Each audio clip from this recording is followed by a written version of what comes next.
El término involución no es sinónimo de retroceso. Involución es achicarse y deformarse. Retroceso es volver atrás en forma intacta para recomenzar de nuevo. La América española, nuestra nacionalidad, fue involucionada, achicada y deformada. De 4 grandes virreinatos y de una nacionalidad homogénea, el autóctono, el hijo del español y el mestizo, se formaron 21 países en una balcanización atroz. Y se extirpó la estirpe cultural y espiritual hispano-indiana o indio-española. Consecuencia, en el año 2011 somos, en toda América Española, un pedazo de tierra con un montón de gente arriba, desorientada, angustiada por la pobreza y la miseria, sin horizontes, sin voluntades. Pasamos de sujetos de la historia a objeto de la política y de los intereses ajenos. Como país no existimos. Tenemos que reconstruirnos. Los planes de sojuzgamiento y de destrucción de la América Española son los planes británicos de 1711, de 1804 y del 14 de enero de 1809. Comenzaremos por el primero. En 1711 apareció en Londres una obra que llamaba por título Una propuesta para unizar España. Autor escrito por una persona de gran distinción. Se encubría el nombre del autor porque habrá sido alguien muy importante, un mariscal, un ministro, un almirante, un miembro de la corte, cuyo nombre hubiera sido motivo de una guerra con España. ¿Qué dice el libro Una propuesta para unizar España? ¿Cuál es la riqueza de la América Española? La minería. ¿Dónde está la minería? En Perú y Alto Perú, hoy Bolivia. ¿Qué tenemos que hacer para destruir la minería? Suprimirle el abastecimiento de carne vacuna, que es indispensable para reponer las energías que se gastan en el seno de las entrañas de los yacimientos minerales, y la yerba mate, que es el antídoto contra los gases que salen de las cuevas subterráneas de las minas. Sin carne y sin yerba mate, el trabajo de la minería en América Española será imposible y se habrá parado. ¿Dónde está la carne? En Buenos Aires y Montevideo. ¿Dónde está la yerba? En Asunción. Y dice el plan de 1711, tenemos que separar las 3 regiones en vista que fueran en el futuro 3 países distintos que se ignoran recíprocamente. Con eso, la producción minera de América Española, que su riqueza y su potencial, se habrá parado. Porque la minería en la América Española permitía la producción de manufacturas y era el eje de su comercio internacional. Comercio que no se podía realizar por el Atlántico, porque en el Atlántico estaban los terroristas de mar, que eran los piratas. El comercio de España y la economía española era la economía del Océano Pacífico. El Océano Pacífico era el mar de España, controlado por 3 grandes bases navales: Monterrey, México; Callao, Perú; y Valdivia, Chile. A Callao, Perú, convergía toda la producción de artesanías que no se habían consumido para ser exportadas.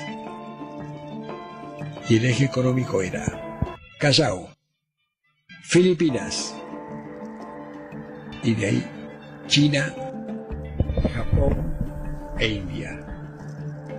La mitad del movimiento de la economía mundial. Eso era el Imperio Español. Toda nuestra historia, todos sin excepción, han omitido el rol de España en el Pacífico. Y el rol de España en el Pacífico era muy fácil. ¿Por qué? Porque la moneda española era la onza castellana de plata.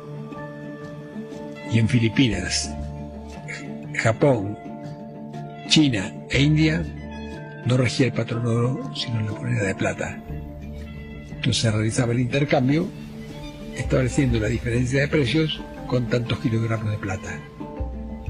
Y la vinculación económica era ágil y fluida y abundante.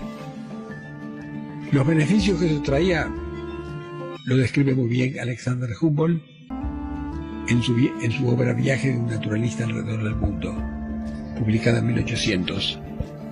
No he visto en el mundo mayor alegría y felicidad de vida que en las posesiones españolas en América.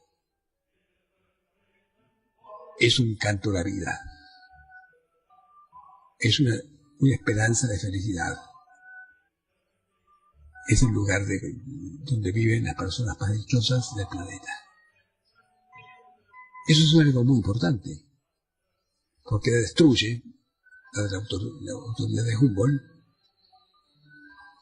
la novela imaginaria de una antinomia entre autóctonos y españoles, entre criollos o hijos de mestizos y españoles. El deseo revolucionario no existía.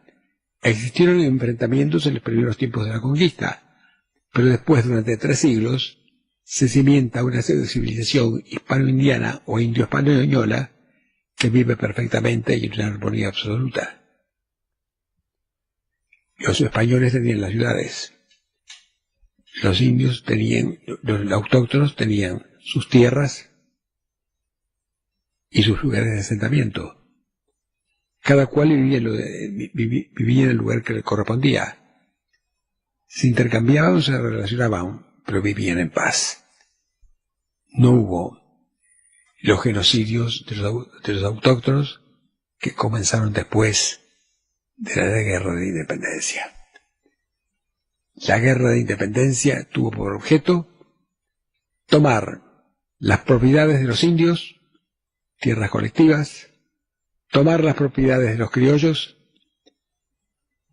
y volcar la tierra de América al mercado internacional de la División Internacional del Trabajo. Todos acá, a nadie le faltaba nada. La moneda era una moneda de circulación interna, la onza castellana de plata. Por eso, hay algo muy importante.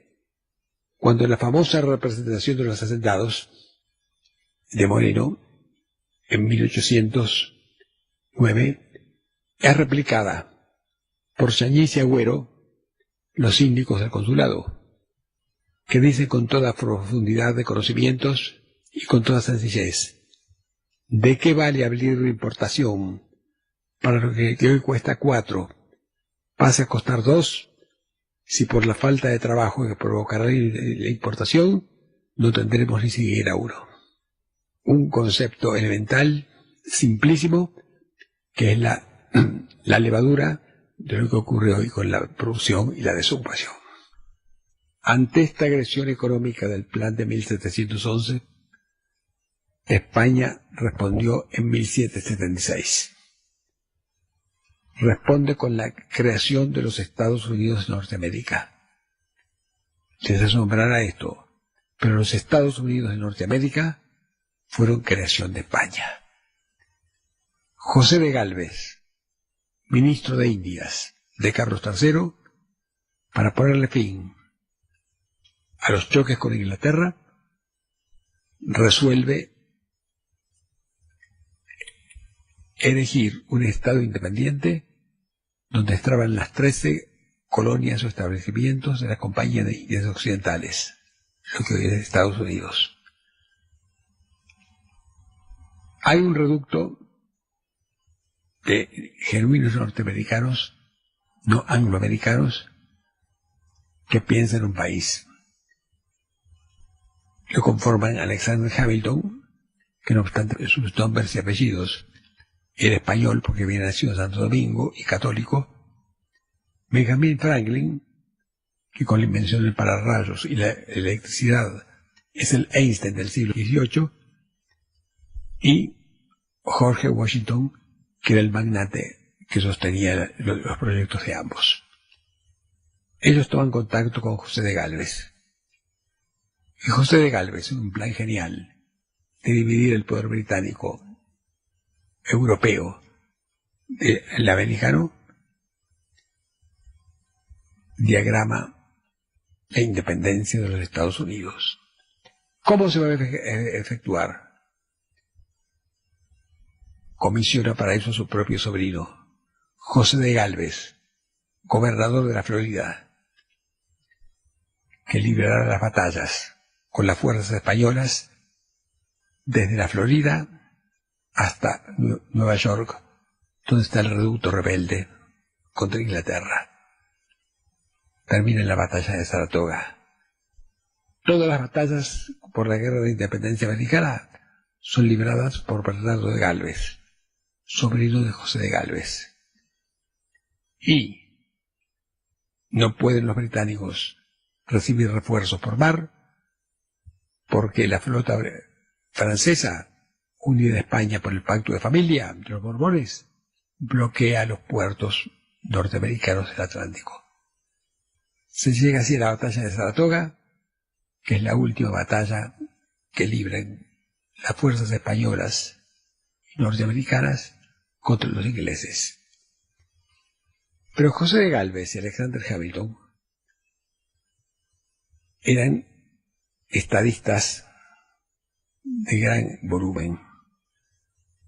Antes de lanzarnos a la independencia, vamos a diagramar y proyectar el país que vamos a hacer. ¿Para qué nos independizamos de Inglaterra?